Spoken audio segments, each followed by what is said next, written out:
In today's video, I'm going to teach you how to change text font size in MetaTrader 5. This is a simple but really useful skill, especially if you like marking up your charts with notes, labels, or any kind of custom text. Adjusting the font size can make your annotations much easier to read and can help keep your chart organized and clear. First, look toward the toolbar at the top of your MetaTrader 5 platform. You'll see several icons there, and the one you want is the icon that looks like a capital T. This T icon is the text tool. Go ahead and click on that T icon. By selecting this tool first, you're telling MetaTrader 5 that you want to work with text on your chart, whether that's adding new text or adjusting existing text settings. Once you've clicked the T icon, move your mouse over to the chart where you want your text to appear. Then, click directly on the chart. This click sets the location for your text object.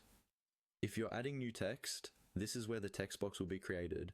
If you're adjusting text that's already there, you would instead click on the existing text object to make sure it's selected.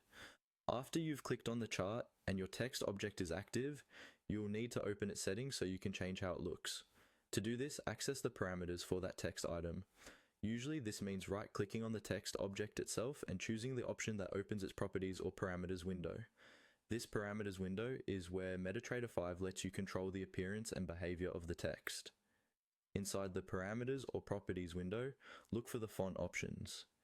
Here you can select the font type, the style, and most importantly, the font size. Change the font size to the value that works best for you. A larger number will make your text bigger and more visible, which is especially helpful if you use a high-resolution screen or have several charts open at once. A smaller number will keep the text more compact, which can be useful if you're adding a lot of labels and don't want to clutter the chart. Once you've chosen the font size you like, confirm your changes by clicking OK or Apply. Your text on the chart should now update to reflect the new size. If it still doesn't look quite right, just repeat the process, open the parameters again, and fine-tune the font size until it's comfortable for you to read.